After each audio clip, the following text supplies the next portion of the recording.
I continue doing interviews as part of our meetings with the network of service designers working in the public sector in Finland, Government Design Finland. We meet all Thursdays, and when it is my turn to host, instead of inviting someone to do a presentation, I do an interview, and I hope that others will join me and ask questions at the end. Sometimes it happens and sometimes not, but I still insist on doing these interviews, because I want these conversations to reach beyond those who can attend in person at our meetings, and because recording and sharing them allows designers around the world to learn about our network. And also that research and practice to circulate beyond academic and institutional boundaries. Let's go to the interview. Marko Steinberg is a Finnish architect and designer who has worked extensively in the public sector, both in Finland and beyond. In this interview, he reflects on his professional journey from contributing to the founding of the Helsinki Design Lab to leading design-driven initiative in the UNDP, where he supported teams around the world.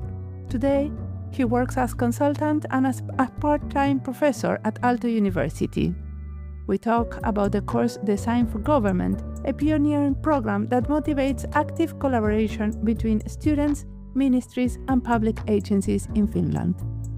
My name is Mariana Salgado. This is Diseño y Diáspora.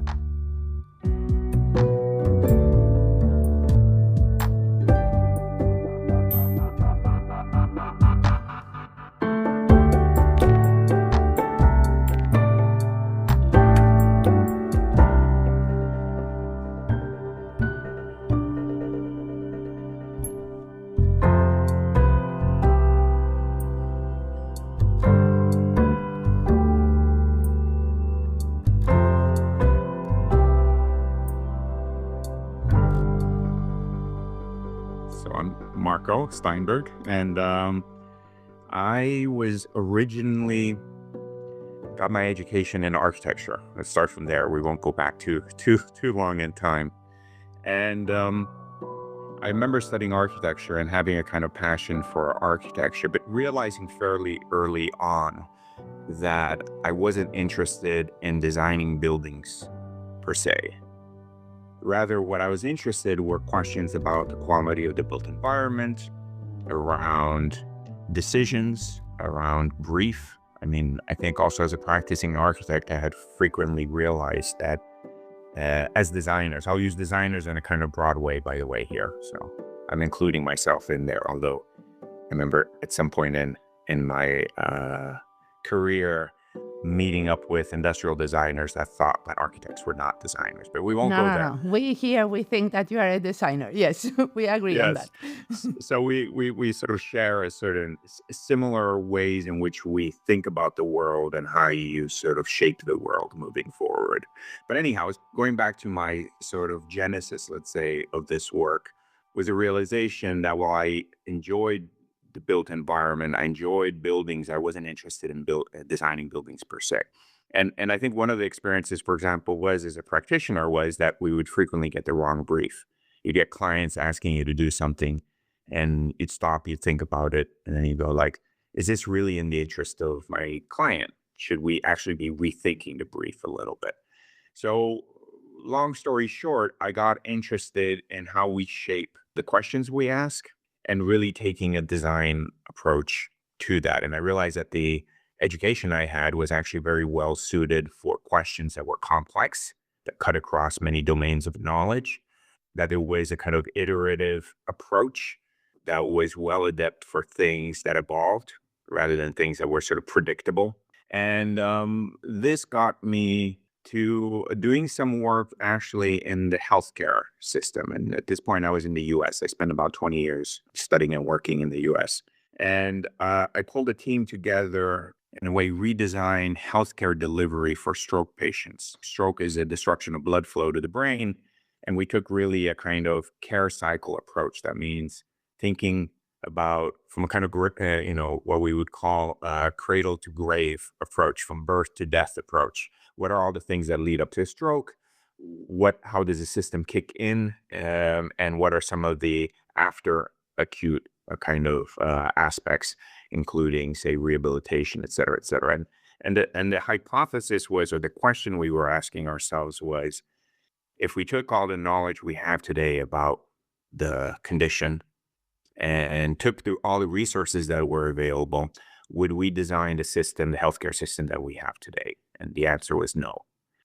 Much of what is healthcare or many of the other kinds of systems, say justice, really are the result of a kind of a organic approach over time. Where one thing emerges, another law emerges, a certain way of doing emerges, and the system grows organically by accumulating these different things. And we spend a lot of time retrofitting it, trying to bring logic to it, but frequently constrained by the legacy of these systems. And so it was a kind of systems approach to healthcare. And it's really, we're talking about 2004, more or less. And then this system approach took you to Finland, right? Because you were one of these pioneers persons bringing design into the public sector with the Helsinki Design Lab. Exactly. That did bring me to Finland for the reason that when we were doing this work, I realized you need to have the stakeholders of the problem deeply involved in the project. So we sort of got let's call it a board of people who had influence and interest in the issue. These were, politicians. These were like the CEO of GE Healthcare, that's the imaging device, et cetera, et cetera. So we had people with a lot of power and influence on this issue. And one of the people was our former prime minister, Aalto. I thought it would be interesting to get a Finnish perspective in which society and healthcare had been organized in a very different way than the US, so to get an alternative approach.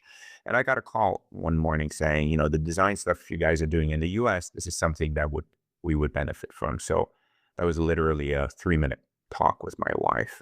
I said, should we go back to Finland? She's like, yeah. So we packed our bags and left. So I joined the Finnish Innovation Fund, SITA, maybe more commonly, and help establish what we call the strategic design sort of competency in there. And amongst many of the activities we did, one of them, which is probably the more sort of well-known amongst design, maybe practitioners, is Helsinki Design Lab. We had many other things, Low to Know, which was an initiative in Jätkäsaari to decarbonize Finnish cities. We had Open Kitchen, which was around food. We had Brickstarter, which is about engagement and digital platforms, et cetera, et cetera. But Helsinki Design Lab was really about trying to bring fundamentally two communities that I had realized through the years could benefit from each other, but were deeply separate. And I'll call them broadly, without labeling anybody, the design community and the government community. The government community owned big problems, and they would benefit from an alternative approach to framing these problems. And the design community had some of the approaches and skills and know-how to help. But if I went to my designers, they would always say, who are these weirdos in suits?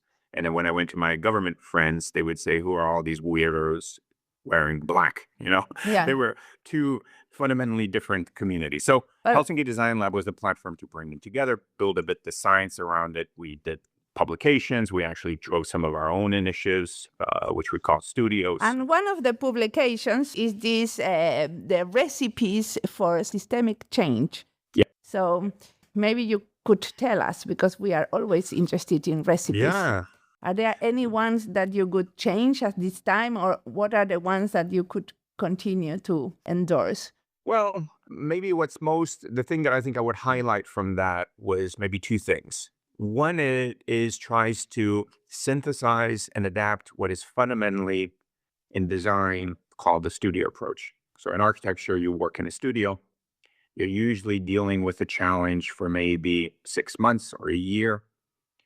This is the approach that we basically took in the healthcare work, even though that extended 5 years. But one of the things I realized coming into government, not working with government, but being literally in government, was that you can't afford to have a 5-year process. It's not going to work. So our question was how we can distill the same approach and do it in a week. So it's sort of job number one, is how do we describe an approach? The second was I was, and I'm still kind of hesitant towards the idea of sort of having processes or being very process heavy. And so recipe is maybe a kind of more flexible way about thinking things. You don't need to have certain things in a certain sequence, but rather a little bit like a cook. You can have different kinds of ingredients and understand what are the characteristics of these ingredients and how you might bring them together in different ways for different needs. So that's why we took literally a cookbook idea. And can you give me an example of a recipe and a project, something concrete? Absolutely. Because I always like to go from these big ideas, systemic change, and then to something, okay, this is what we could do. So this kind of work, let's say you're trying to rethink healthcare delivery or any kind of complex issue, you always have to deal with the basic balance. And here I want to frame it around sort of the idea of a team. You could go very wide with a team, meaning that you have a lot of different people providing input, because you need a lot of different disciplines, you need a lot of different perspectives and experiences to really have a holistic idea, understanding of what the challenge is and what the opportunity is. When you have a lot of people involved, it also means you have a lot of organization. And the moment you have a lot of organization, you begin to create barriers to, let's call it innovation, because a lot of your effort goes in organizing people. Now, then it's much easier to sort of work alone or work with two people because you have no organization. But that might not be enough sort of perspectives to start having a fairly holistic view of the problem. So one of the kind of principles was to have a well-balanced and small enough team. And we came down to the idea that this is a team that is probably about 8 people. And so it doesn't say you have to do 8 people. You could do 6 people. You could do 10 people. But if you have 40 people involved, that should be a red flag that while that might have benefits, it's also going to hinder your ability to work in a deeply creative and sort of synthetic way. So at the core of this process, you want a team that's about 8 people. Now, you could have other people in other roles interacting, of course. So that's one of the, let's say, basic cooking recipes. It's a little bit like cooking. What's the ratio of eggs to flour? So what's the ratio of people to disciplines? Let's put it that way. Great. So we could go briefly, and you can tell us, what were you doing for the UN? So after Helsinki Design Lab, or the CITRA experience, which involved Helsinki Design Lab, which was from 2008 to 2013. In 2012-13, we decided to shut down our competency. And so the team went to different things, and I set up my own practice, which I still sort of continue to do and work for governments and both municipal and national, but also, this is a horrible word, transnational. So I also work for organizations like the UN, and I've been doing now almost 10 years work within UNDP. One of the things that I've been interested in as a designer, I think designers, maybe one of the natural entry points is to think about service design, for example, because that's something that comes fairly natural. We also understand that in government, there are frontline service delivery kinds of things, and so we can make those more effective. But once you start delivering new kinds of services with new kinds of logics, you also need to redesign the organizational logic to be able to deliver those new results. You want to instill a new habit, right? If you have the same logic, you can't expect a different outcome. And so my work with the UN has been both on the front line, but increasingly in the rules and regulation sort of environment. How do we change rules and regulations to make the environment more conducive to the kind of new work that we need to do? So there, I've been part of a team that actually last year launched a new policy on what we would call portfolios. And that involves a kind of legal framework for partners, which means countries that give money to development, to fund initiatives that follow a very different logic than project logics. The standard right now in the UN system and in governments tends to be project logics, which are logics of predictability. You're asked to put a budget together. You're asked to describe in very fine detail how much you're going to spend, what are you going to do. And if you're doing that, then you're trying to predict your needs down the line. And we realize a lot of issues are not predictable. And therefore, we need flexibility built into our contractual frameworks that allow us to move resources as we uncover new things. That's part of what this portfolio sort of work. But also you have these innovation labs, no? I guess your work has been related to the UNDP innovation labs. Yeah, so there's a series of different initiatives that have happened within UNDP. There is let's call it an innovation team. in there, and I've been working with them and supporting. So I do a lot of work in the field, leading teams, a little bit like we were talking about in the Helsinki Design Lab fashion. And then I do the kind of back office work, helping them develop new policies. There are many other innovation sort of teams in UNDP. I think maybe the challenge moving forward for some of that activity is just the harsh cost cutting that's been happening there. So accelerator labs, for example, which was one of the things, I haven't been involved in that, but that has been a very prominent UNDP initiative. I believe that ended last year, for example. So I think there's a bigger question also, not just for UNDP, but for all governments, is how do you actually make this innovation work part of your mainstream logic, not as a term limited initiative or single time effort? I think that's probably one of the big efforts right now, or questions. And you are also training designers, right? Because you are actually a professor in Aalto University. Yes. So I teach, so it's part-time. Yeah. I had taught in the US for a long time and thought that I probably would not teach again. But I think this experience, the last maybe 20 years, I kind of got an itch to try to codify it. And teaching is a great way to try to like make sense of it if you have to explain it to somebody else. So, that's been very interesting. But I teach part-time 2 courses. One is a course called Strategic Design, which tries to frame design and its capacity to deal with complex challenges. And how do we then deploy that in context of government? And by the way, when I use the word innovation, I know some people might kind of like say, hold on, it's a placeholder. And it's probably not a very good term, the same way that maybe design sometimes is not a great term in government because it conjures up certain images that you then have to work against. So basically what I'm trying to talk about is we need to instill new logics of work that are more aligned with the kind of challenges that we have. And that's what this other course tries to then do in a more practical way, which is called Design for Government, which is we work with public sector, ministries or municipalities on actual policy issues. And it's an opportunity for students to get a sense of what does that policy work look like and provide maybe an alternative way of thinking about some of the issues. I mean, our job is not to, in a way, resolve or solve issues. But I think in the process of building understanding in the students, we can also, in a way, offer new insights into how things are done. One of the things that the students learn in the Design for Government course is systemic thinking, right? Yes. So in both courses, that's something that we address to some degree. I think it's a term that if you go into universities, let's say Aalto, but other universities, you will see is beginning to be quite in fashion. I've been a bit concerned, to be honest, because I think it can be a bit all over the place. What do we mean by this? How do we think about it? And I think one of the big challenges we have is the practice know-how about what do some of these terms actually imply in a real context.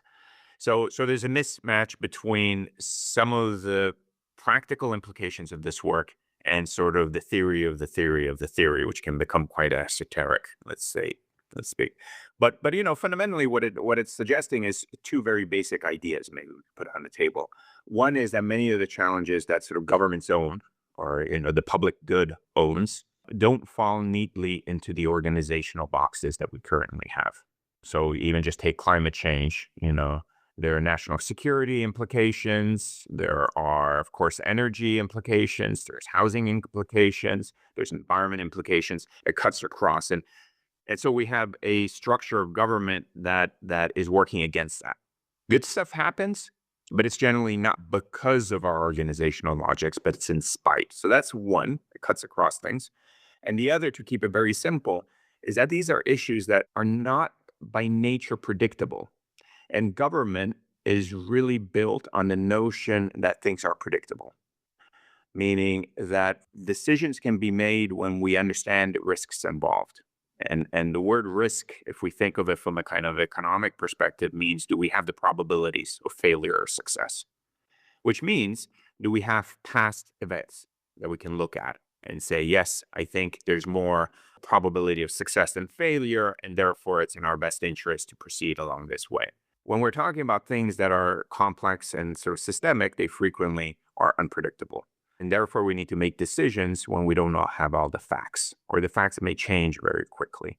And this defies very much the kind of linear predicted way in which government decisions, the idea that you design and then implement these kind of linear ways of working sort of Can operate. we go to a concrete example of what you have done with the Design for Government project, for example, some good case in which you have collaborated? Yeah, I can maybe, we've had now we're in the third year. So we always have two themes. This year we're working on a theme around climate adaptation with the city of Helsinki. And then the other theme, so we split the students into two broad groups.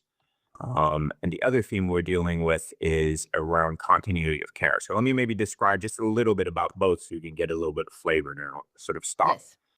On the continuity of care, which is part of a 3-year series that we've been working with Kela, amongst others, is the idea that if you think of this from a care perspective, which is not just a patient perspective, but it's also from an outcomes perspective, the healthcare system is not built for, let's say, continuity of knowledge or continuity of care. There's a lot of discontinuities that happen that don't add value, that increase costs and lower the probability of good outcomes. And so, there's been sort of conversations and I think proposals. I don't know if it's quite yet in legislation, but ideas around omalääkäri, which is sort of your own doctor, which is a very common sense idea, would be to say that when you have something, an ailment, for example, you have your own doctor and your doctor can be sort of your champion in the system. What we have today is quite different. You tend to go to the doctor that's available. And so you create a lot of discontinuity of knowledge, which may hinder sort of good outcomes. So how do we think about not just the service pathway, but the systems pathway to think about how we align things to create sort of better outcomes? On the climate adaptation, we know the weather is changing. I don't think we understand how severely or quickly that's going to change, but summers are getting much hotter and falls and winters are getting much wetter. And our cities are built for a very different climate profile. So can we be ahead of the curve in understanding where flooding will happen? Not just as a one-time event, like a building burns once and the fire department comes, puts it out, job done. But if that's chronic, meaning that every year we have the same problem, do we need to completely rethink our sewer infrastructure, how we built many of these things? We've done some of that, but probably not as systemically as we want. And then on the heat side, we're probably very unprepared for the kind of heat profiles. I think this year I saw a thing, I think it was in Yle or in Helsinki Sanomat, that some hospital in Finland had to send its staff out in the summer to go get fans because it was just getting too hot inside, which shows you that the building is not designed for that heat profile. What will its impacts be on health of the population? Elderly people, frail populations will be the first to sort of suffer. But heat, we know, has a severe impact also on productivity. So there's also a staff side of this.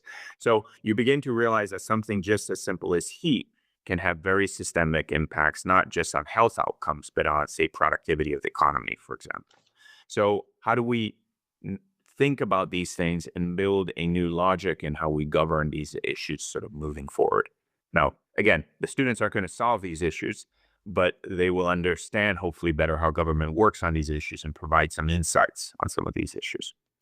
So this Design for Government course has been going on for many, many years. Do you see any impact in the public sector? Are there new collaborators, or do you see more of these collaborators that have been hiring designers? I see it to some degree. I will say that I'm also quite concerned. There is, I think, a significant gap between the rhetoric of change, people saying we need to change, and the actual change. There's almost like a cognitive dissonance. A cognitive dissonance is you're thinking one way, but you're behaving another way.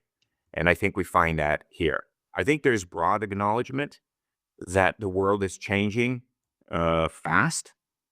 not only changing fast, but the way that it's starting to operate is increasingly unpredictable, and that we're getting increasingly chronic big events, whether it's swings in politics or swings in climate. To build on that, then, there is a broad recognition that government needs to do things differently. We hear this all the time.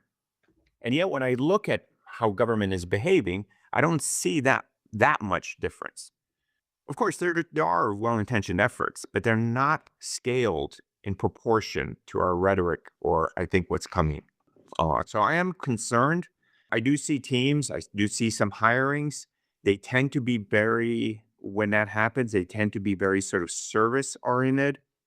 They tend to be very downstream. There's nothing wrong with that. There can be some very quick benefits to that.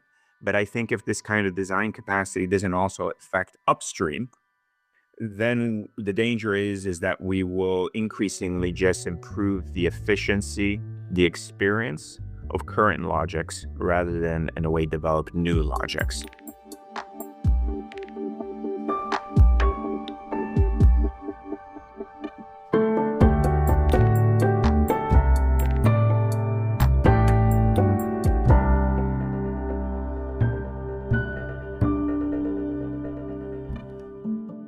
This episode is part of the lists Finlandia y Diseño, Gobierno y Diseño, Finnish Design in the Public Sector, D&D in English, Políticas, Públicas y Diseño, Educación and Diseño. The title of the lists might be in Spanish, but the content is trilingual. You can find interviews in English, Portuguese and Spanish. If you are looking for something and you cannot find it, you can always contact me. I have interviewed many of Marco's colleagues in Aalto University.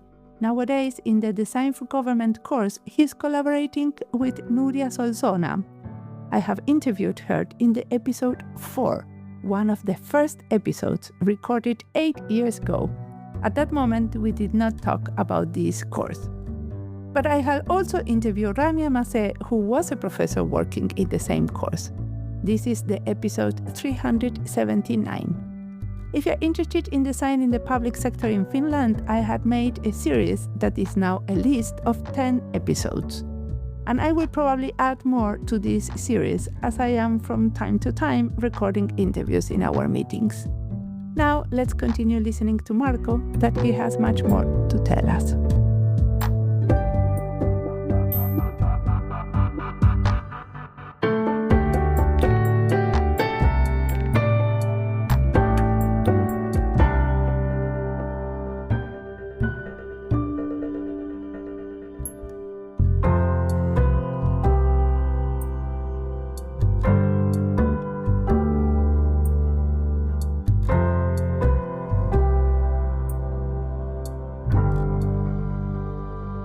So what strengths does Finland have for designing a better public services, and what are the blind spots that you see? Actually, this has gone fairly unchanged since I came back to Finland in 2008. That's sad. So I had a deep experience. Well, it's good and bad. The good would be that if people agree and, maybe there are things that need to be reconsidered, that there is a diagnosis at some level which has some degree of clarity. So I think when we're talking about doing things differently in the way in which the institutions that, serve the public good operate, I think one of the benefits in Finland is that we're a small, fairly flat country. Again, I'm going to use the word innovation, but I hope people, I'm not talking about tech, and I'm talking about basically creative ways of operating, or ways of operating that enable creative behaviors. If we think about innovation, it thrives in flat organizations.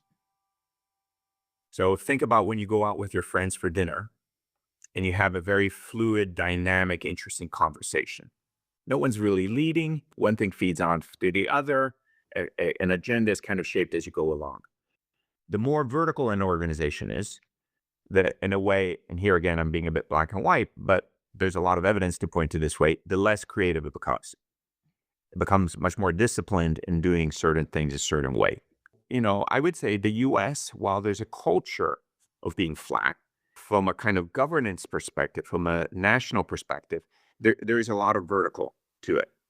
To get an appointment with somebody in the White House might take, 6 months or a year or 2 years. To get an appointment to have a conversation with somebody in Parliament in Finland or somebody in the president's, it's not that difficult, really, right? So we can bring all of the stakeholders around the table. We have a culture that enables us to be fairly flat. And I think because we're also small, the interests aren't too big. In the US, when you have somebody who has $100 billion interest in your issue, that might be too much interest, for example. So I think we have all the preconditions to sort of innovate at the kind of government complex systems level. But I think some of the things that hinder us perhaps in doing that is the fact that I think we're maybe too practically minded. And therefore, I think we're frequently limited in our capacity to imagine that which doesn't exist yet. And whether we like it or not, many of the solutions we're going to have to adopt don't exist. Because if they existed, we would have them already, right? So do we have the capacity to do things we have not experienced before, to entertain them, but also entertain them seriously?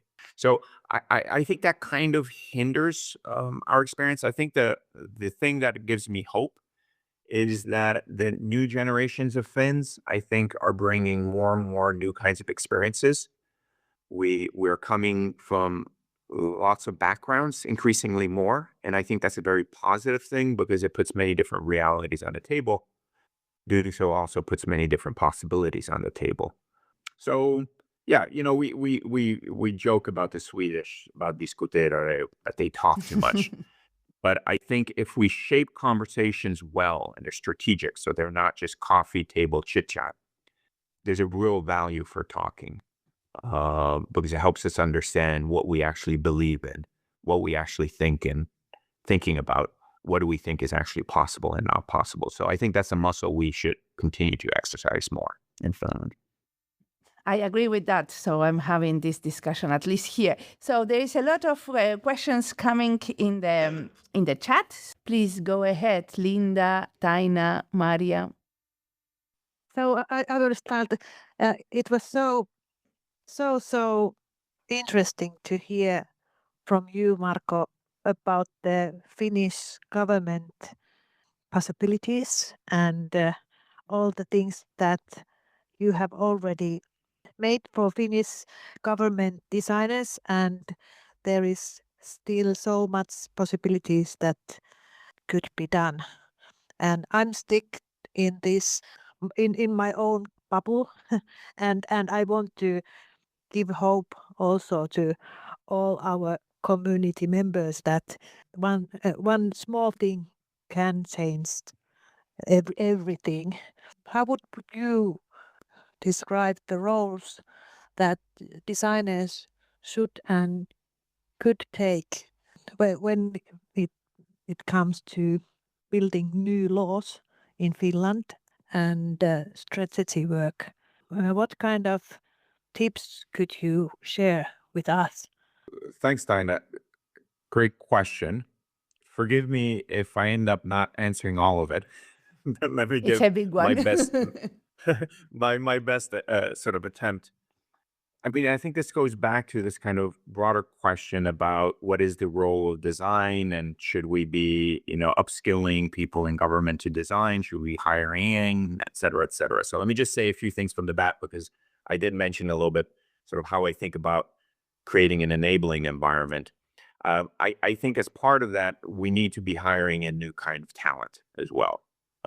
I think sometimes there is a bit too much the illusion that with the current expertise, we can somehow make new kinds of outcomes possible. I do think creating an enabling environment is the foundation, but we also need new skills. I'm sure there was a time when we didn't have, economists or lawyers in government because maybe those expertises didn't exist yet. So if that's if that was a hiring challenge of the 18th century or 19th century in government, what does the 21st century hiring profile look like? So I think that's a serious question for government to sort of look at. I think we need to think also when we think about bringing design in about not everybody needs to be a designer. That doesn't mean that we shouldn't be increasing people's general understanding about design. So I think we do need to start creating a kind of broad awareness in government and within organizations about what design is and what it's good at. The same way that everybody has these days a basic understanding about math or finance. And without that, I think the work of individual people in government would be very difficult. Now, going a little bit closer to the design question itself, I think we also need to think from a professional perspective as there's different kinds of designers. I think we need, say, people who are really good at service design because we need to change the reality on the ground. But I think we also need people that I would call sort of strategic designers that have the capacity to understand the dynamic in the system and shape that dynamic so that it generates a very different kind of outcome. We need sort of both kind of ends. And so if we're thinking about changing laws, or let me put it in a kind of softer context, changing policies, I think what we need to do is to have that kind of blend. But I think we need to create also a sort of contact point. I would say we need to maybe also think the relationship between these things, policies and laws, and design slightly differently. I think we come out of an era where we think, let's research this topic, and I'm thinking from a policy perspective. Let's develop a policy and let's push the policy. And I think we need to invert that. And this is where design is very useful. So I think the relationship between design and creating new behaviors in society and policies, for example, could be flipped. The design work helps inform the policies, and the policies help reinforce those new behaviors. Because the moment you get into an environment where you're starting to touch policies or laws, you will have the status quo tell you that that's not possible, that you don't know what you're doing. And so I think you need to also be able, as a designer, to bring enough credibility to the table to help those that are entrenched in the current logics at least entertain a new idea. What is this idea of entertain a new idea? Entertain? What does it mean? What do I mean by it? Yes. I think we need to consider it. Okay. And I like the term entertain, not as, let's watch TV, as entertainment, but to entertain means to capture your brain in a way. So, a very interesting political question or philosophical question, we could be entertained by that. We could be sort of, consumed by it. Intellectually so that's kind of yeah. what I mean. Yeah. Entertain is not always fun, put it that way. So when I say let's entertain this idea, it means let's consider this idea very sort of seriously. So I think there are things that people in government need to think very seriously that they think is not serious. And then we as designers also need to think very seriously. Like, do we understand the logics of budgeting and how we might shape them to shape, new outcomes? What does that require? And I'm just dwelling on the budget thing. The saying goes that the true intentions of any government are not in its policies or in its political campaigns, but are in its budget. And so, if you read the budget, you will understand what that government's true intentions actually are. Yeah. So if we want to change those intentions, at some level, we need to understand the logics of budgets and budgeting. Yeah. Thanks a lot, Marco, for this discussion. Thanks a lot, everybody, for coming here today. Thank you, Mariana. Thank you, everyone. You too. Bye-bye. Bye-bye. Thank you.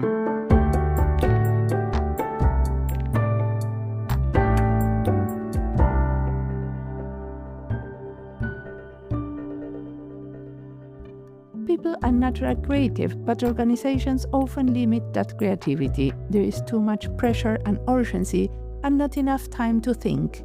Even in Finland, where it is easy to access services and hierarchies are quite flat, sharing new ideas can still feel risky. From my own experience working in the Finnish government, I remember that suggesting new ways of doing things had to be done carefully and at the right moment. Still, chances to get rejected were high. Maybe the real challenge is not about learning new methods. Instead, it is about being able to stay with uncertainty for longer.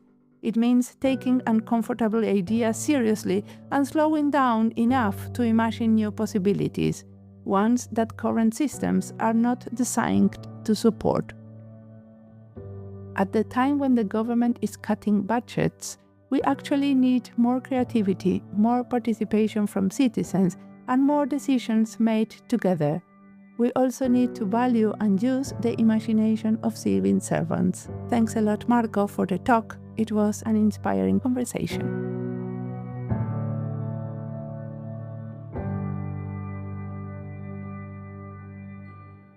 As always, the music of this podcast is by Antonio Zimmerman, sound design is by Andy Fecci.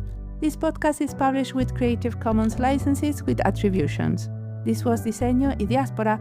You can follow us on our social media channels in YouTube, Instagram, LinkedIn, and Blue Sky, or visit our website.